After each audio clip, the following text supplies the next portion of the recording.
Hello friends, इस video में हम भारत की नदियों से संबंधित महत्वपूर्ण एमसीक्यू मैप व ट्रिक के साथ समझेंगे। इससे पहले पार्ट फर्स्ट हम कंप्लीट कर चुके हैं। यदि आपने वो वीडियो नहीं देखा तो उसे देख लें। ये इसका पार्ट सेकंड है। चलिए स्टार्ट करते हैं। आज में से कौन सी नदी सीधे सिंधु नदी में मिलती है? तो यहाँ डायरेक्ट रूप से पूछा गया कि सिंधु में कौन सी नदी मिलती है। ये 5 सहायक नदियां हैं जो सिंधु की, इन्हें पंचनद भी कहते हैं। और यहाँ पे सिंधु नदी को जो डायरेक्ट रूप से मिलती है वो चिनाब नदी है। कैसे? क्योंकि जो इन्हें 5 सिस्टर भी कहते हैं, इनकी जो सबसे बड़ी सिस्टर है, इमेजिन करेंगे, चिनाब है। और इसका ये फर्ज है कि यह चारों नदियों को यह उंगली पकड़कर रास्ता दिखाती है। तो चिनाब नदी है। झेलम नदी आकर किस में मिलती है? चिनाब नदी में मिलती है। रावी नदी भी आगे जाकर पाकिस्तान में किससे मिलती है? तो चिनाब नदी से मिलती है। ब्यास नदी सतलुज से मिलती है और यह दोनों नदियां जाके किससे मिल जाती हैं? तो चिनाब में मिल जाती हैं। परंतु चिनाब ऐसी नदी है जो डायरेक्ट जाकर किसमें, सीधे रूप से किसमें मिलती है? तो यह सिंधु नदी में मिलती है। और यह फिर यह संपूर्ण नदियां यहाँ पर जाकर बाद में पाकिस्तान से होते हुए यह सिंधु की नदी कहाँ चली जाती है? यह अरब सागर में गिर जाती है। तो ये 5 नदियां याद रखेंगे। कभी कभी इनका सीक्वेंस पूछ लिया जाता है, नॉर्थ टू साउथ और साउथ से नॉर्थ की ओर इसका सीक्वेंस पूछ लिया जाता है। तो आप वो भी याद रखेंगे। इसकी एक ट्रिक बनाई थी। कैसे? तो जो इसकी ट्रिक थी जेसी रव से, मतलब जे मतलब झेलम, और सी मतलब चिनाव, आर मतलब राबी, रव मतलब बा मतलब ब्यास, और से मतलब सतलुज। तो जेसी रब से मतलब जर्सी रब से, कोई बच्चा है रब से जर्सी मांग रहा है, तो जेसी रब से, जे मतलब झेलम, चिनाव, रब मतलब राबी, व्यास, से मतलब सतलुज। ऐसे इसका सीक्वेंस याद रखेंगे। साथ ही ये भी याद रखेंगे कि कौन सी नदी किससे मिलती है। तो जो झेलम नदी है यह किस में जाकर मिल जाती है? तो यह चिनाब में मिल जाती है, पाकिस्तान में। और जो रावी नदी है यह आगे जाकर यह भी चिनाब में मिल जाती है। तो चिनाब की 2 प्रमुख सहायक नदियां हो गई, झेलम नदी और रावी नदी। अब इसके बाद जो ब्यास नदी है यह सतलुज में जाकर मिल जाती है। और यहीं से जहाँ ज्वाइंट होता है सतलुज नदी और ब्यास नदी का, यहाँ पर संगम स्थल होता है, यहाँ से ही सबसे बड़ी नहर इंदिरा गांधी नहर निकाली गई है। और यहीं पर सतलुज नदी पर ही सबसे ऊंचा बांध भाखड़ा नागल बांध बनाया गया है। सबसे बड़ा बांध भाखड़ा नागल बांध बनाया गया है। किस नदी पर? सतलुज नदी पर बनाया गया है। तो यहाँ से ब्यास नदी कहाँ मिलती है? तो सतलुज में मिलती है। तो सतलुज की सहायक हो गई ब्यास, और ये दोनों नदियां संयुक्त रूप से फिर बाद में किस में मिलती है? चिनाब में मिलती हैं। और यह चिनाब नदी किस में मिल जाती है? पाकिस्तान में मिलती है। और यदि झेलम की बात करें तो यह चिनाब में मिलती है। और यह रावी नदी भी कहाँ मिलती है? पाकिस्तान में जाकर चिनाब में मिलती है। तो यह चिनाब की 2 सहायक नदियां हो गई, कौन सी? झेलम और रावी। और यह संयुक्त रूप से यह नदी जो चिनाब है डायरेक्ट जाकर किस में मिल जाती है? तो यह सिंधु नदी में मिल जाती है। और सिंधु नदी का उद्गम कहाँ से हुआ था? तो मानसरोवर झील से हुआ था। ये भी हमने देखा। यह 3 देशों में बहती है, एक तो तिब्बत चीन, फिर भारत, फिर पाकिस्तान, उसके बाद अरब सागर में गिर जाती है। तो यहाँ से बहुत ही क्वेश्चन आते रहते हैं। उसके बाद देखेंगे कि सिंधु नदी की सहायक नदी का उत्तर से दक्षिण की ओर क्रम बताइए। तो अभी हमने देखा सबसे पहले जेसी रब से। इसकी ट्रिक क्या थी? जेसी रब से मतलब जर्सी रब से। तो जे मतलब झेलम, चिनाब, रावी, ब्यास, रब हो गया, से मतलब सतलुज। तो इसका 2 3 1 5 4 इसका ये सीक्वेंस हो गया। और जो थीन बांध है वह रावी नदी पर स्थित है। एक चीज और याद रखेंगे, एक क्वेश्चन और पूछा गया है कि पोंग बांध किस नदी पर अवस्थित है? तो ब्यास नदी पर अवस्थित है। और जो चिनाब नदी है, रावी और ब्यास, ये कहाँ से निकलती हैं? तो ये इनका उद्गम चिनाब, रावी या ब्यास या सतलुज नदी है, हिमाचल प्रदेश से ही होता है। नेक्स्ट क्वेश्चन हम देखेंगे कि भारतीय प्रायद्वीप की सबसे लंबी नदी कौन सी है? तो भारतीय प्रायद्वीप है या इंडियन पेनिनसुलर है, तो इसकी सबसे बड़ी सहायक नदी गोदावरी है। और गोदावरी की लंबाई कितनी है? 1465 है। अब गोदावरी नदी का उद्गम कहाँ से होता है? तो गोदावरी का उद्गम यह महाराष्ट्र के नासिक के समीप त्र्यंबक नामक स्थान से होता है, त्र्यंबकेश्वर से होता है। इसके बाद इसकी अन्य सहायक नदियां हैं। तो आप ये भी याद रखेंगे कि जो नदियों से रिलेटेड जितने भी क्वेश्चन आते हैं तो उन्हें हमें इसका उद्गम स्थान और यह समापन कहाँ होती है और किन किन राज्यों में प्रवाहित होती है और कौन कौन सी इसकी सहायक नदियां हैं और जनरली इसकी लंबाई क्या है। तो सिर्फ 5 चीजें एक नदी के संबंध में आपको याद रखना है। तो प्रायद्वीप की सबसे लंबी नदी कौन सी है? तो गोदावरी है। और जो गोदावरी नदी है यह संपूर्ण भारत की दूसरी सबसे बड़ी नदी है। गंगा के बाद लंबाई के आधार पर दूसरी सबसे बड़ी नदी कौन सी है? गोदावरी। परंतु यदि सिर्फ प्रायद्वीपीय भारत की बात करें तो यह प्रायद्वीपीय भारत की सबसे लंबी नदी हो जाएगी गोदावरी। अब इसकी कुछ सहायक नदियां भी हैं, जैसे पूर्णा, ये मध्य प्रदेश से निकलती है पूर्णा नदी। फिर पैनगंगा, वर्धा, बेनगंगा, प्राणहिता, इंद्रावती, सवरी और ये मंजीरा किसकी सहायक नदियां हैं? तो ये सभी गोदावरी की सहायक नदियां हैं। और ये अंत में जाकर गोदावरी कहाँ गिर जाती है? तो गोदावरी नदी है जो बंगाल की खाड़ी में जाकर समाप्त हो जाती है। इसके बाद हम कुछ अन्य नदियों की लंबाई देखेंगे कि जो ऑप्शन में दी गई है नर्मदा नदी है, यह मध्य प्रदेश के अमरकंटक से निकलती है और यह कहाँ अरब सागर में जाकर गिर जाती है। इसकी लंबाई कितनी है? 1312 किलोमीटर है। और कृष्णा नदी है, इसकी लंबाई 1400 किलोमीटर है। यह भी कहाँ से निकलती है? महाबलेश्वर, महाराष्ट्र से निकलती है। और उसके बाद ऑप्शन में महानदी, तो महानदी छत्तीसगढ़ में एक सिहावा पर्वत है, वहां से निकलती है और यह उड़ीसा में जाकर हीराकुंड बांध बनाती है जो सबसे लंबा बांध है। और इसके बाद यह उड़ीसा के कटक के समीप ही यह बंगाल की खाड़ी में मिल जाती है। कौन सी नदी? महानदी। और महानदी की लंबाई कितनी है? तो 900 किलोमीटर है। नेक्स्ट क्वेश्चन हम देखेंगे कि पश्चिम की ओर बहने वाली नदियों में कौन सी नदी दो पर्वत श्रेणियों के मध्य बहती है? तो अभी आपको बताया था कि विंध्याचल पर्वत श्रेणी और सतपुड़ा पर्वत श्रेणी के मध्य जो भ्रंश घाटी है वहीं से होकर नर्मदा नदी बहती है। साथ ही इसके बाद सतपुड़ा नदी के दक्षिण में ही यहाँ से ताप्ती नदी गुजरती है। तो दोनों नदियां नर्मदा एवं ताप्ती नदी दोनों भ्रंश घाटी या रिफ्ट वैली से होकर बहती हैं। तो इसका आंसर हो गया नर्मदा। नर्मदा की लंबाई कितनी है? 1312 किलोमीटर है। और यहाँ नर्मदा नदी यहाँ पर जाकर यह अरब सागर में गिर जाती है और इसी के किनारे सूरत शहर बसा हुआ है। किस नदी के किनारे? ताप्ती नदी के किनारे। नेक्स्ट क्वेश्चन है कि ये आप देख सकते हैं इमेज में, विंध्यान रेंज है या विंध्याचल पर्वत है। ये बीच से नर्मदा नदी गुजर रही है रिफ्ट वैली से होकर और ये कौन सी? सतपुड़ा रेंज है। नेक्स्ट क्वेश्चन हम देखेंगे कि निम्नलिखित में से कौन सी नदी भ्रंश घाटी से होकर बहती है। तो वही क्वेश्चन है। तो नर्मदा नदी बहती है, ये है विंध्यान रेंज और ये है सतपुड़ा रेंज और बीच से कौन सी नदी गुजर रही है? तो नर्मदा नदी गुजर रही है। और नर्मदा नदी पर ही कौन सा प्रमुख बांध है? तो इसी पर ही सरदार सरोवर बांध है। और इंदिरा सागर बांध किस पर अवस्थित है? तो यही नर्मदा नदी पर अवस्थित है। नेक्स्ट क्वेश्चन है कि किस स्थान से दो प्रमुख नदियों का उद्गम होता है? तो जिसमें एक नदी बंगाल की खाड़ी में और दूसरी नदी अरब सागर में गिरती है। तो इसका आंसर हो गया अमरकंटक। अमरकंटक ऐसा प्लेस है, यहाँ से 3 नदियां यहाँ सर उद्गम होती हैं। यदि इसके पश्चिम की ओर बात करें तो यह नर्मदा नदी यहाँ से पश्चिम की ओर चली जाती है और यह अरब सागर में गिरती है। तो आपसे यही पूछा गया है कि एक नदी तो आपकी अरब सागर में गिरती है और दूसरी बंगाल की खाड़ी में। अब यहाँ से यहीं अमरकंटक के पहाड़ से छत्तीसगढ़ से यह महानदी निकलती है और यह कहाँ गिर रही है? तो यह बंगाल की खाड़ी में गिर रही है। यहीं से ही सोन नदी निकलती है जो कहाँ मिल जाती है? पटना के समीप नर्मदा नदी में मिल जाती है। तो यह एकमात्र ऐसा प्लेस है जहाँ से 3 नदियों का उद्गम तीनों दिशाओं में होता है। नेक्स्ट क्वेश्चन, कुछ इससे रिलेटेड अदर फैक्ट देख लिए कि नर्मदा, ताप्ती और मांडवी नदी अपने मुहाने पर एस्चुरी का निर्माण करती हैं। अभी आपको बताया था एस्चुरी क्या कहलाती है? जो सक्रिय मुहाने वाली नदी होती हैं और जो अपने साथ ज़्यादा अवसाद बहाकर नहीं लाती हैं और सीधे समुद्र में मिल जाती हैं, वहाँ इसको ज्वारनदमुख या एस्चुरी कहते हैं। तो जो नर्मदा नदी है, ताप्ती नदी और मांडवी नदी जो गोवा में है, यह तीनों ही नदियाँ एस्चुरी का निर्माण करती हैं और ये सभी नदियाँ अरब सागर में गिर जाती हैं। नेक्स्ट क्वेश्चन है कि निम्नलिखित में से किस नदी को वृद्ध गंगा या बूढ़ी गंगा के रूप में जाना जाता है? तो आपको पता होगा जो प्रायद्वीपीय भारत की सबसे पुरानी नदी गोदावरी नदी है, जिसकी लंबाई कितनी थी? 1465 किलोमीटर थी। और इसी को गोदावरी नदी को हम क्या कहते हैं? इसे वृद्ध गंगा या बूढ़ी गंगा कहते हैं। और यह दक्षिण भारत की सबसे लंबी नदी है और संपूर्ण भारत की यह दूसरी लंबी नदी है। इसकी लंबाई कितनी थी? 1465 थी। या किन किन राज्यों में इसका बहाव क्षेत्र है? तो महाराष्ट्र, तेलंगाना और थोड़ा सा 36 बॉर्डर भी टच करती है। तेलंगाना और 36 बॉर्डर टच करती है और आंध्रा में जाकर यह बंगाल की खाड़ी में समाप्त हो जाती है।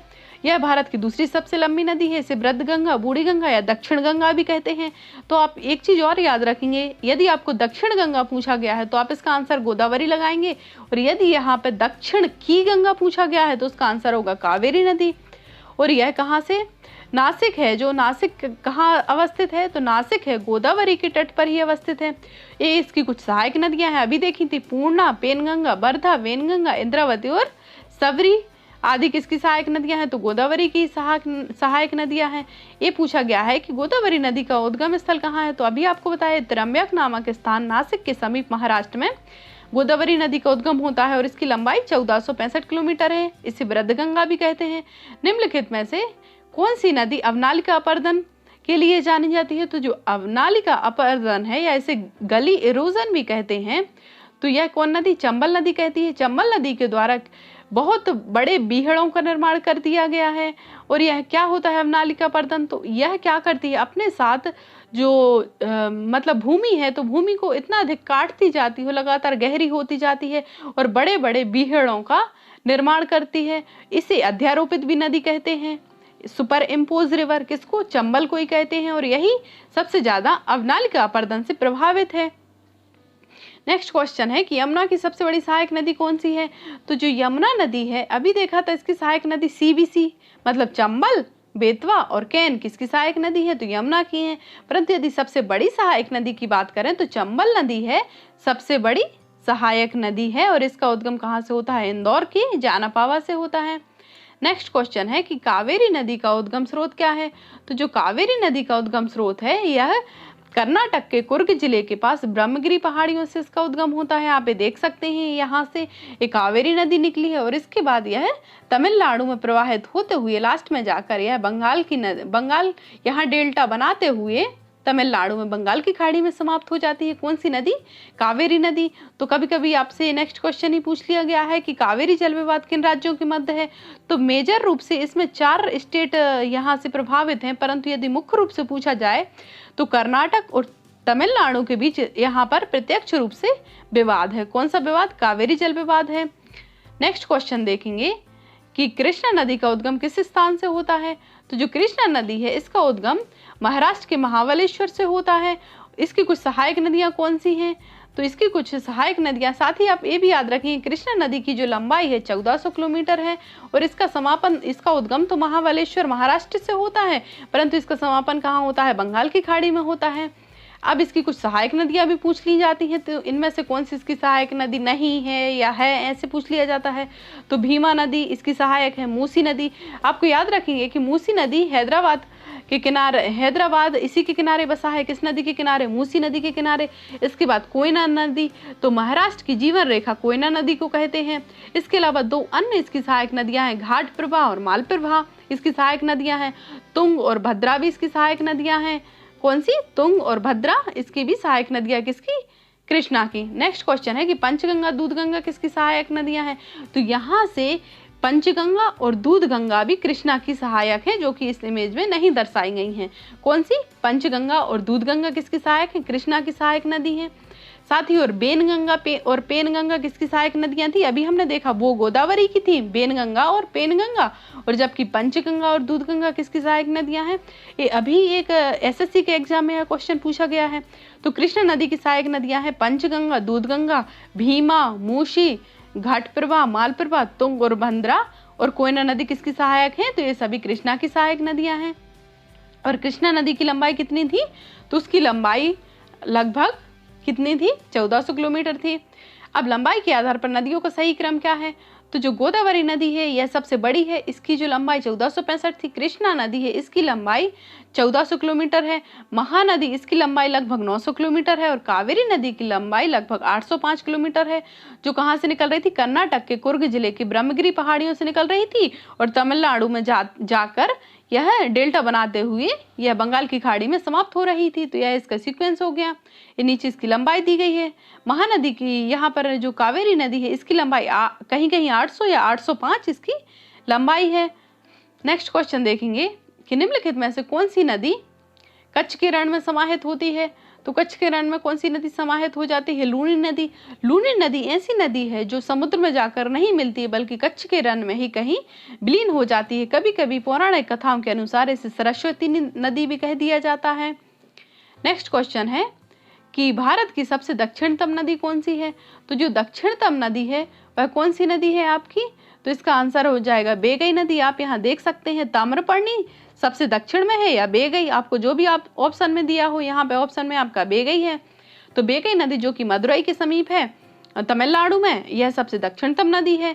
कौन सी नदी अपने मार्ग परिवर्तन के लिए कुख्यात है? तो आपको पता होगा जो कोसी नदी है जो कहाँ से निकल रही थी, तो नेपाल से निकल रही थी, और बिहार में इसको अत्यधिक मार्ग परिवर्तन या रूट डाइवर्जन के कारण और इतना ज़्यादा यहाँ पे फ्लड होता है या बाढ़ होती है, उस कारण यहाँ इसको बिहार का शोक कहते हैं। और यह मार्ग परिवर्तन के लिए कुख्यात है। कौन सी नदी? कोसी नदी। और किसकी सहायक नदी है? लास्ट में जाकर यह पटना के समीप इसमें गंगा नदी में यह मिल जाती है। यहाँ पर कुछ और नदियां दी गई हैं जिनका समापन बंगाल की खाड़ी में होता है, आप यहाँ देख सकते हैं। नेक्स्ट क्वेश्चन है कि बेनगंगा और पेनगंगा किसकी सहायक नदियां हैं? तो अभी आपको बताया था कि जो गोदावरी नदी है जिसका उद्गम यहाँ त्र्यंबक नामक स्थान से होता है, नासिक के समीप महाराष्ट्र से, उसकी दो सहायक नदियां प्रमुख है। ये पेनगंगा हो गई, आप देख सकते हैं पेनगंगा है, और ये कौन सी नदी हो गई? ये बेनगंगा नदी हो गई। किसकी सहायक नदी है? ये गोदावरी की सहायक नदियां हैं। और गोदावरी की अन्य सहायक नदियों में देखें इंद्रावती, फिर यहाँ पे पूर्णा है ना, और ये मंजरा नदी किसकी सहायक नदियां हैं? तो ये सभी गोदावरी की सहायक नदियां हैं। और गोदावरी नदी कहाँ का समापन कहाँ होता है? तो बंगाल की खाड़ी में हो जाता है। नेक्स्ट क्वेश्चन है कि निम्नलिखित में से कौन सी नदी का उद्गम भारतीय राज्य क्षेत्र में नहीं है? तो आप देखेंगे यहाँ पर जो 4 नदी, इसका आंसर है घाघरा नदी, क्योंकि जो गोदावरी नदी है वो तो प्रायद्वीपीय भारत या इंडिया पेनिनसुलर रीजन की नदी है गोदावरी। दूसरी सबसे बड़ी नदी है जो झेलम नदी है या शेषनाग झील जम्मू कश्मीर से निकलती है और सिंधु की सहायक नदी है। और जो रावी नदी है यह किस में मिलती है? चेनाब में मिलती है, हिमाचल प्रदेश से निकलती है, और अल्टीमेटली यह चेनाब में मिलती है। और चेनाब कहाँ मिल जाती है? सिंधु नदी में मिल जाती है, तो यह सिंधु नदी तंत्र का भाग है। परंतु जो घाघरा नदी है यह गंगा नदी की सहायक नदी है, पर यहाँ उद्गम पूछा गया है कि भारतीय राज्य क्षेत्र में नहीं है। तो गोदावरी, झेलम, रावी अभी देखा है, ये रावी नदी हिमाचल प्रदेश से निकलती है, मतलब भारत की ही हो गई। झेलम नदी जम्मू कश्मीर से निकलती है, मतलब भारत का ही रीजन है। गोदावरी नदी है महाराष्ट्र से निकलती है, त्र्यंबक स्थान से, ये भी भारत से ही निकलती है। परंतु जो घाघरा नदी है आप देख सकते हैं, ये घाघरा नदी है यह नेपाल से निकलती है। तो यहाँ से जब ये कर्णाली नदी या घाघरा नदी और जब इसमें शारदा नदी या काली नदी मिल जाती है तो यहाँ से घाघरा का निर्माण होता है। यहाँ पे जो 4 नदियाँ हैं, यह चारों नदियाँ कहाँ से? नेपाल से निकलती हैं, परंतु यह भारत में आते हुए गंगा में मिल जाती हैं, अर्थात गंगा की सहायक नदियाँ हैं, परंतु इनका उद्गम क्षेत्र भारत से बाहर नेपाल देश में है। तो कौन कौन सी? काली नदी, कर्णाली नदी, या फिर बोलेंगे काली नदी को ही हम शारदा नदी कहते हैं, कर्णाली नदी मतलब घाघरा नदी, और यहाँ पर गंडक नदी और कोसी नदी, ये चारों निकलती कहाँ से? नेपाल से हैं, परंतु भारत में आते हुए बाद में यह किस में मिल जाती हैं? तो यह गंगा में यह समाप्त हो जाती हैं। इसका आंसर होगा घाघरा नदी। साथ ही एक चीज और याद रखेंगे कि घाघरा अलग है और घग्गर नदी अलग है, अभी हम बाद में देखेंगे घग्गर के बारे में। नेक्स्ट क्वेश्चन है कि भारत में नेपाल के मध्य कौन सी नदी सीमा बनाती है? तो जो भारत है और नेपाल के मध्य, ये पूरा नेपाल रीजन है, आप देख सकते हैं। इसके बाद यहाँ से इंडिया का रीजन लग जाता है, ये इंडिया है, और ये यहाँ पे इस बॉक्स के नीचे यहाँ से पूरा नेपाल रीजन है। तो जो काली नदी है जिसे हम शारदा नदी भी कहते हैं, यह किसकी सीमा बनाती है? तो नेपाल और भारत की जो बॉर्डर है वो किसके द्वारा बनाई जाती है? तो काली नदी के द्वारा बनाई जाती है। नेक्स्ट क्वेश्चन है कि अंतःस्थलीय अपवहन नदी का उदाहरण कौन सा है? तो इसका उदाहरण है घग्गर नदी। अभी आपको बताया था कि जो घाघरा नदी है ये अलग है, या कर्णाली रिवर इसको कहते हैं नेपाल में।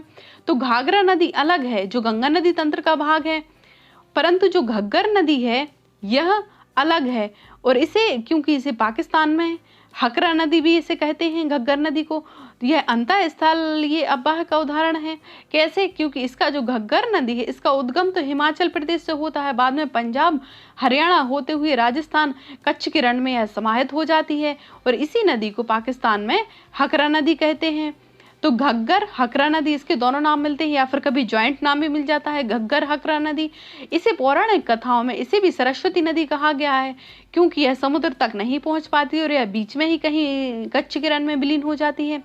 तो घग्गर नदी की तुलना मतलब इस सरस्वती नदी से की गई है, और यह अंतःस्थलीय अपवहन नदी का उदाहरण है, क्योंकि यह समुद्र तक नहीं जाती है, कच्छ के रण में ही विलीन हो जाती है। तो आप याद रखेंगे यहाँ पर कि घाघरा नदी अलग है और घग्गर नदी अलग है, और ये जो घग्गर नदी है उसे कभी कभी हकरा नदी भी कहते हैं। नेक्स्ट क्वेश्चन है कि स्टील सिटी राउरकेला किस नदी के किनारे अवस्थित है? तो स्टील सिटी राउरकेला ब्राह्मणी नदी के किनारे अवस्थित है, यह है ब्राह्मणी नदी। और यहाँ पर उड़ीसा में राउरकेला बहुत औद्योगिक सिटी है। राउरकेला ये उड़ीसा में अवस्थित है। यहाँ किस नदी के किनारे? ब्राह्मणी नदी के किनारे। साथ ही आप ब्राह्मणी नदी के बारे में एक और फैक्ट याद रखेंगे कि ब्राह्मणी नदी है, यहाँ से दो धाराएं आती हैं। एक यहाँ पर कोयल नदी आती है और एक यहाँ से संक नदी। तो कोयल नदी और संक नदी जब यहाँ पर ज्वाइंट होती हैं, उसके बाद जो संयुक्त धारा बनती है कहाँ? राउरकेला के समीप उड़ीसा में। उसके बाद ही इसे ब्राह्मणी नदी के नाम से जाना जाता है। तो आपसे कभी एग्जाम में पूछा जाए कि कोयल नदी और संक नदी के पश्चात किस नदी का निर्माण होता है, तो कोयल नदी और संक नदी के ज्वाइंट से यहाँ पर ही ब्राह्मणी नदी, राउरकेला के समीप ब्राह्मणी नदी का उद्गम यहाँ से होता है, या उसी के बाद जो संयुक्त धारा है उसे ब्राह्मणी नदी के नाम से जाना जाता है। और राउरकेला उड़ीसा में जो औद्योगिक क्षेत्र किस नदी के किनारे है, तो ब्राह्मणी नदी के ही किनारे अवस्थित है। नेक्स्ट क्वेश्चन है कि ब्रह्मपुत्र नदी की सहायक नदियों को पश्चिम से पूर्व की ओर क्रमबद्ध कीजिए। तो इसे पश्चिम से पूर्व की ओर अरेंज करना है। तो इसका जो आंसर है, सबसे पहले आएगी तीस्ता रिवर। ये देख सकते हैं तीस्ता रिवर सिक्किम से गुजरती है, या निकलती तो नेपाल से है, परंतु यह बाद में सिक्किम से गुजरते हुए ब्रह्मपुत्र नदी में मिल जाती है। तो सबसे पहले इसका आंसर होगा तीस्ता नदी, फिर हो जाएगा संकोसी नदी, आप देख सकते हैं संकोसी नदी। उसके बाद आ जाएगी सुबनसिरी और लास्ट में आ जाएगी आपकी लोहित नदी। तो तीस्ता, संकोसी, सुबनसिरी और लोहित, पश्चिम से इसका पूर्व की तरफ क्रम हो गया। कहाँ से? पश्चिम से पूर्व की ओर। ये इसकी सहायक नदियां हैं। इसकी ट्रिक भी लास्ट टाइम अभी हम देख चुके हैं। नेक्स्ट क्वेश्चन है कि कौन सी नदी असम और अरुणाचल प्रदेश की सीमा का निर्धारण करती है। तो असम और अरुणाचल की सीमा का निर्धारण संकोसी नदी करती है। ये संकोसी नदी, इस तरफ अरुणाचल है और असम है, तो अरुणाचल और असम की बॉर्डर का निर्धारण कौन करती है? तो संकोसी नदी करती है। नेक्स्ट क्वेश्चन है कि ब्रह्मपुत्र नदी को बांग्लादेश में क्या कहते हैं। तो ब्रह्मपुत्र नदी को बांग्लादेश में जमुना कहते हैं, और गंगा नदी जब बांग्लादेश में प्रवेश करती है तो इसे पद्मा कहते हैं। और जब मेघना नदी इस नदियों के जॉइंट पर आकर मिल जाती है दोनों को, फिर इसके बाद इसे मेघना नदी के नाम से जाना जाता है। और यही पश्चिम बंगाल में सुंदरबन डेल्टा का निर्माण करती है, और यह बंगाल की खाड़ी में समाप्त हो जाती है। सुंदरबन डेल्टा है या गंगा ब्रह्मपुत्र डेल्टा है भारत का, न केवल भारत का बल्कि विश्व का सबसे बड़ा नदी डेल्टा है। नेक्स्ट क्वेश्चन है कि जब नदी मैदानी क्षेत्रों में प्रवेश करती है तो मोड़दार मार्ग पर बहने लगती है, इसे क्या कहते हैं? आप इमेज में देख सकते हैं कि यह मैदानी भागों में क्या करती है? लहराकर या अपना विसर्पण बनाने लगती है, लहराकर चलने लगती है। आप देख सकते हैं सांप जैसे इसकी इमेज दिख रही है। तो जो ये मोड़दार मार्ग है इसे हम क्या कहते हैं? तो हिंदी में इसे विसर्प कहते हैं और इंग्लिश में इसे मेंडर कहते हैं। मेंडर मतलब विसर्पण। नेक्स्ट क्वेश्चन है कि गंगा नदी का उदाहरण है। तो गंगा नदी किसका उदाहरण है? तो जो गंगा नदी है पूर्ववर्ती अपवाह का उदाहरण है, या इसे एंटीसीडेंट रिवर भी कहते हैं। किसको? पूर्ववर्ती अपवाह को। अब पूर्ववर्ती अपवाह क्या होता है? तो पूर्ववर्ती अपवाह या एंटीसीडेंट रिवर्स वो रिवर होती हैं जो हिमालय के पहले या पर्वतों के पहले इनका निर्माण हुआ है, और यह लगातार पर्वतों को काट कर अपना मार्ग बनाया है जिन्होंने। तो ऐसी नदियों को, क्योंकि चूंकि यह हिमालय से पूर्व इसका निर्माण हुआ था, तो हिमालय से पुरानी, इस कारण इसे एंटीसीडेंट या पूर्ववर्ती अपवाह कहते हैं। तो गंगा नदी इसका सबसे बड़ा उदाहरण है। नेक्स्ट है कि भारत में उत्तरी मैदान 3 प्रमुख नदी प्रणालियों से बने हैं। तो जो उत्तर भारत का मैदान है यहाँ पे 3 प्रमुख नदी प्रणालियों से बने हैं।